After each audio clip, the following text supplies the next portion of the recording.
Bună, dragilor, și bine ați venit la o nouă citire. Dacă titlul te-a atras, înseamnă că ai aici cu siguranță un mesaj pentru tine. Îți mulțumesc pentru că mă urmărești, îți mulțumesc pentru că mi ești alături. Dacă vrei și tu astfel de citire, te invit oricând cu drag doar pe aplicația de tarot și astrologie Cristina Surba, disponibilă atât pe iPhone cât și pe Android. Hai să vedem așadar mesaje, ce trebuie să știi pentru tine, pentru casă, în curând, în viitor, ce nu știi pe neașteptate și ce o să te mire. Bun, a început citirea. La baza pachetului văd aici un mesaj surpriză pe care urmează să-l primești de la drum.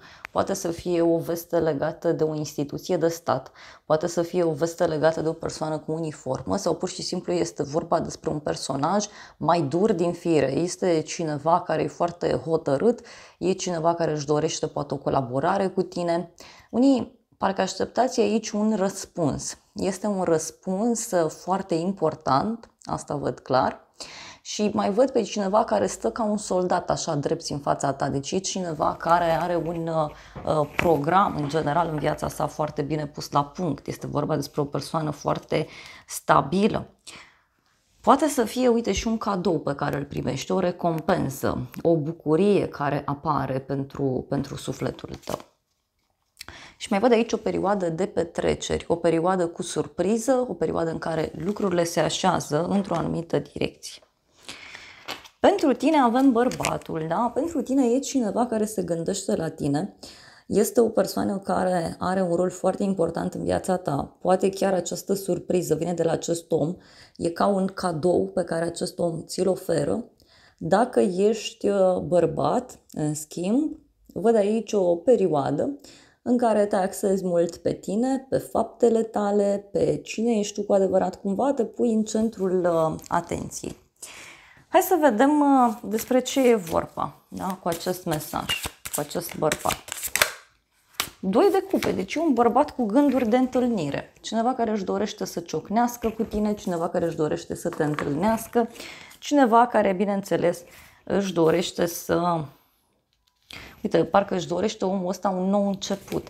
Poate să fie o persoană serioasă, o persoană stabilă material. Mai vreau o carte pentru tine. Poate un bărbat care se gândește la o întâlnire cu tine. 9 de spade și omul ăsta se stresează aici foarte mult în legătură cu această întâlnire. Sau omul ăsta se stresează aici foarte mult în legătură cu o relație, în legătură cu o colaborare. Parcă e cineva căruia îi pare rău. Poate e cineva care se gândește că ești cu altcineva, că ești cu altă persoană deja.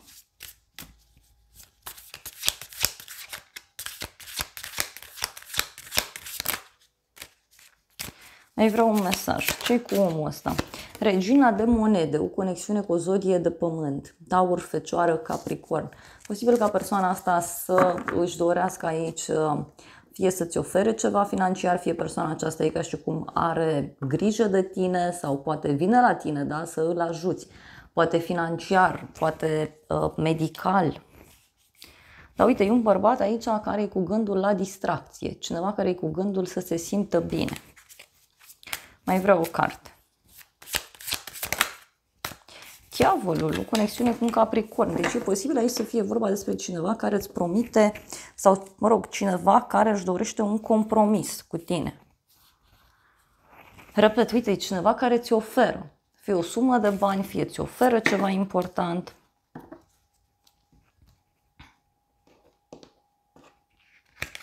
Pentru casa ta avem gânditorul. Este o perioadă în care îți faci tot felul de planuri pentru casa ta. Poate să fie și o perioadă în care un bărbat din familie ar putea avea un rol important. Este o persoană care lucrează cu actele sau este vorba despre o persoană căreia îi place așa să mai lenevească. Este o persoană mai idealistă din fire, mai visătoare. Hai să vedem. Pentru casa ta.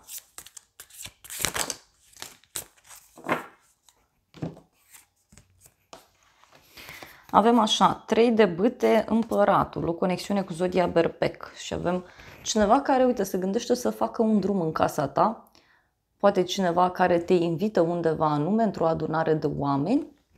Mai văd aici, bineînțeles, și o conexiune cu un personaj mai dur din fire. Poate să fie un personaj important din casa ta, da? Din familia ta. E cineva care a jonglat în două direcții sau e cineva care nu prea mai suportă un anumit joc. Deci cineva care vine așa deodată cu inima frântă. În curând, bani puțini, în curând aici poți să primești o veste în legătură cu niște bani puțini sau pentru unii poate să însemne că în curând intrați în contact cu o persoană care are niște probleme, fie financiare, fie de sănătate. Poate să fie de asemenea și că în curând intri în contact cu un personaj care nu vorbește mult, e o persoană mai retrasă, e o persoană mai izolată. Unii poate aveți treaba aici cu un loc mai sărăcăcios, da? Sau un loc simplu. 6 de bâte. Văd aici totuși o victorie pentru tine, o bucurie. E ceva care îți ridică energia, e ceva care îți ridică moralul. Mai vreau o carte.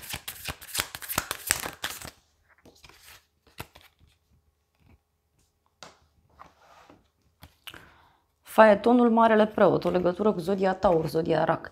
Pentru unii, e clar, văd aici un succes, o bucurie foarte mare privind sfera financiară. E o bucurie foarte, foarte mare.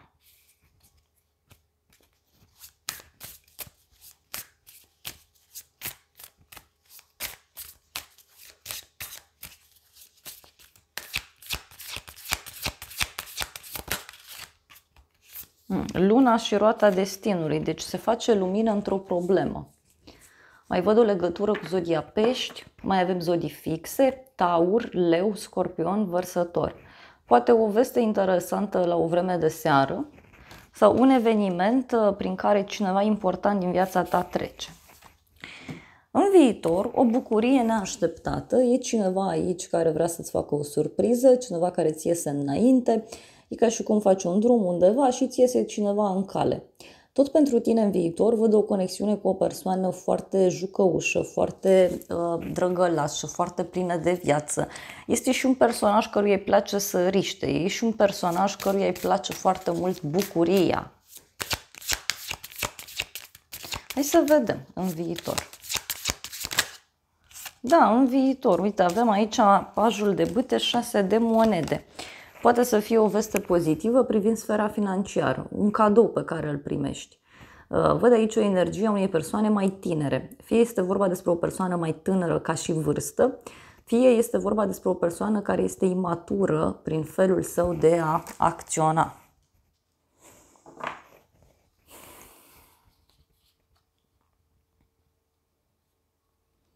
Cineva căruia îi pare rău pentru ceva ce a făcut și acum e ca și cum vine și încearcă să răscumpere greșeala. Mai vreau o carte.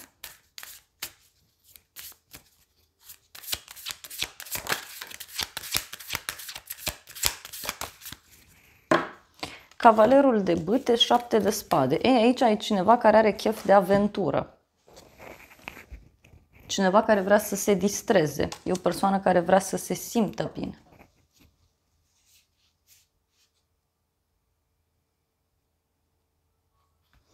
E cineva care e agitat, da? E agitat în legătură cu o tăcere. Poate e ceva legat și de o așteptare mare, o călătorie îndepărtată.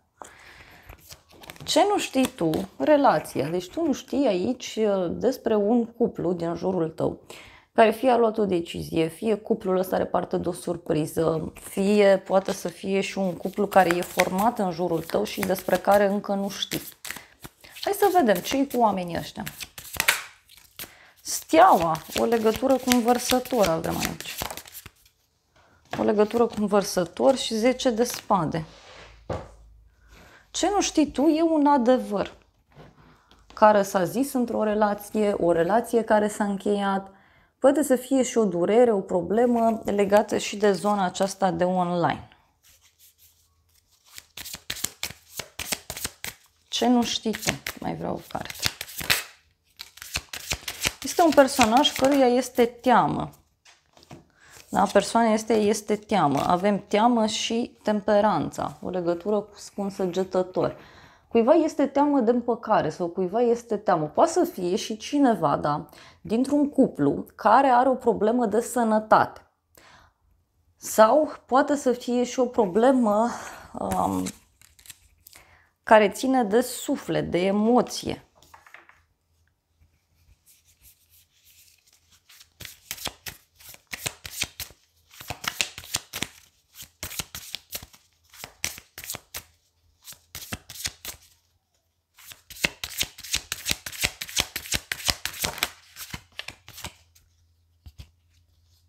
Soarele, o legătură cu zodia Leu.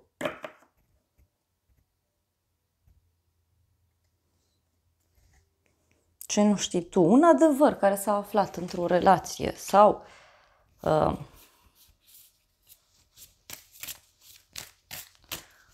cineva care suferă aici în legătură cu o relație. Asul de bâte. O bucurie, un nou început. O pasiune. Poate cineva care și-a găsit o persoană. Hai să vedem despre ce e vorba. Ce nu știi tu? Asul de spade. Păi tu nu știi aici despre o decizie destul de fermă care s-a luat sau care se ia și are legătură cu o relație de cuplu. Și e ca și cum aici e și un prim demers pe care cineva îl face. Sau e vorba de un drum scurt pe care cineva îl face.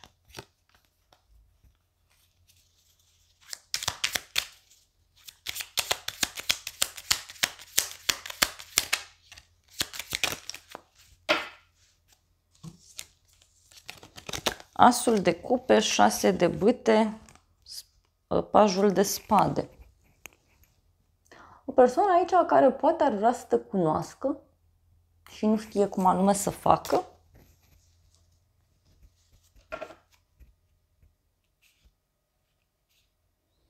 Asul de bâte, regele de monede.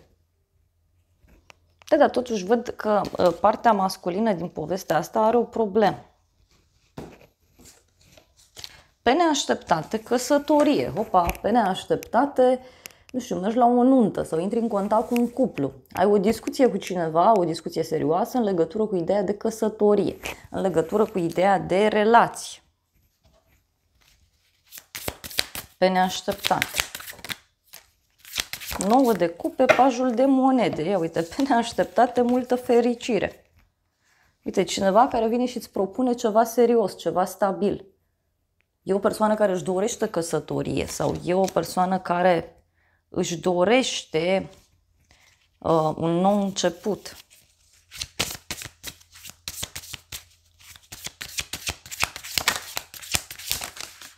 Pe neașteptate, ia uite, avem așa. Regina de spade, 4 de spade, turnul și cu regina de cupe, aoleu. O discuție destul de interesantă pe care o ai aici cu o persoană. Mai văd și o conexiune cu o zodie de aer, Gemeni, Balanță, Vărsător. Mai avem zodii de apă, Rac, Scorpion sau Pești. Deci pe neașteptate poate o veste trăsnet pe care o primești de la o prietenă.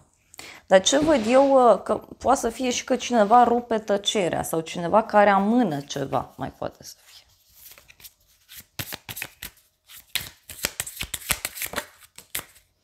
Împărăteasa și 9 de monede, deci pe neașteptate bani pe care îi primești. O stabilitate materială mai mare pe care o ai. Poate e vorba de o colaborare. Uite, bani. Deci din nou bani, pe neașteptate. 6 de monede, 3 de cupe și lumea. Pe neașteptate, da, un succes. Bani pe care îi primești, un cadou pe care îl primești, o rezolvare care apare. Ce o să te mire în toată povestea asta? Câinele, da? O persoană fidelă. E cineva care nu vrea să te părăsească, cineva care te păzește, cineva care ți este alături, indiferent de situație. Ce o să te mire? Ia să vedem. Stați așa că e interesant. Justiția, 8 de spade, judecata și 6 de cupe. O persoană obsedată, da? O persoană care judecă. Sau cineva care rămâne lângă tine, da? Rămâne acolo, indiferent de câte vorbe îi se spun. Poate surpriza are legătură și cu o problemă juridică. O veste care apare interesantă e o veste legată și de dragoste. Dar uite, avem cineva care alege să fie singur sau o persoană care alege să abandoneze ceva anume.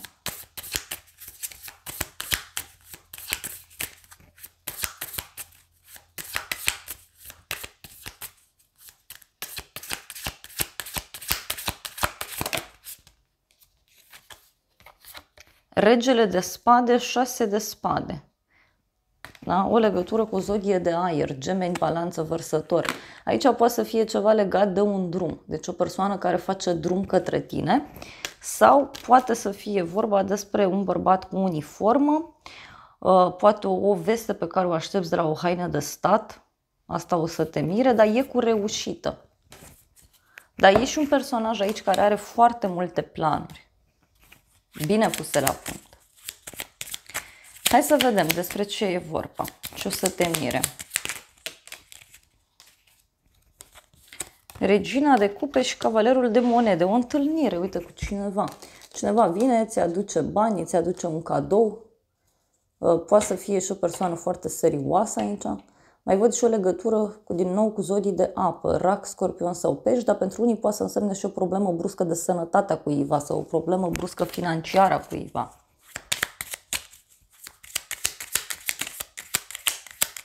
Ce o să te mire? Gelozie.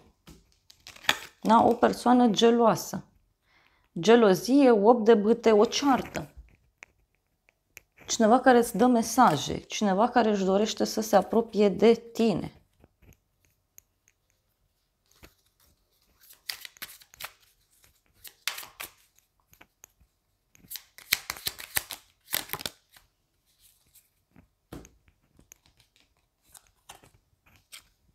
Magicianul, 7 de monede.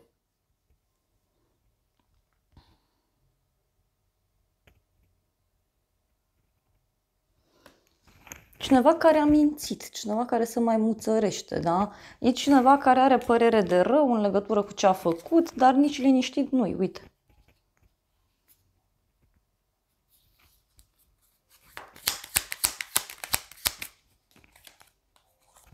Patru de bâte, da? Poate să fie o invitație la o petrecere sau o realizare mare pe care o ai.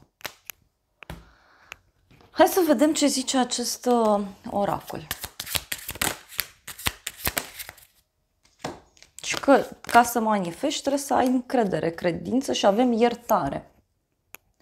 Fie să ai încredere că poți să ierți persoana asta, fie să ierți și să îți recapeți încrederea în tine. Da? Poate cineva care ți-a trădat încrederea pe de altă parte.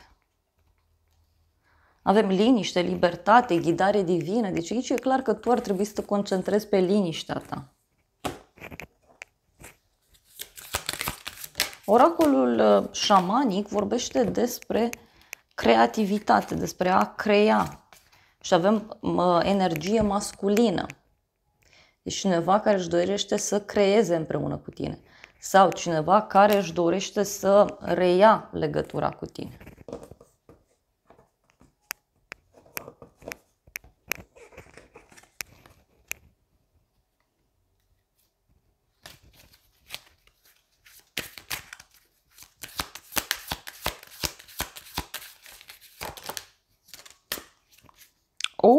Și avem așa, adevăr și posibilități nelimitate. E posibil aici să afli ceva care să te surprindă destul de mult. Eliberare emoțională, acasă, un nou început. Deci e vorba de un nou început aici pentru tine. Hai să vedem, uite, ce zice și acest... nu. Hai să vedem ce zice acest oracol.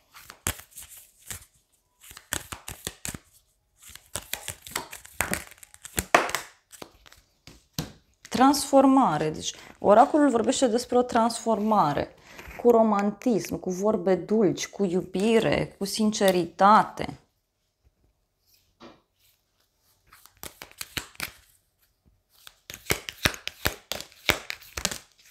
Și avem soț, da, sau un bărbat care are gânduri de căsătorie, cu hotărâre și cu sfârșit și nou început. Deci un personaj aici foarte hotărât, foarte sigur pe el. Na. Dragilor, acestea au fost previziunile de această dată. Totuși, pentru cei care ați rămas alături de mine până la final, vreau să mai iau un mesaj din acest oracol.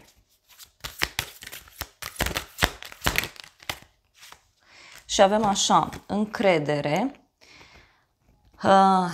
Ai nevoie să ai încredere în relație pentru ca aceasta să înflorească. Și avem, fi deschis să accepti ghidarea divină în relațiile tale. Cumva aici ți se cere totuși să lași lucrurile să curgă. Poate e cineva care își dorește ceva mai mult de atât cu tine, dar nu știe cum să o facă.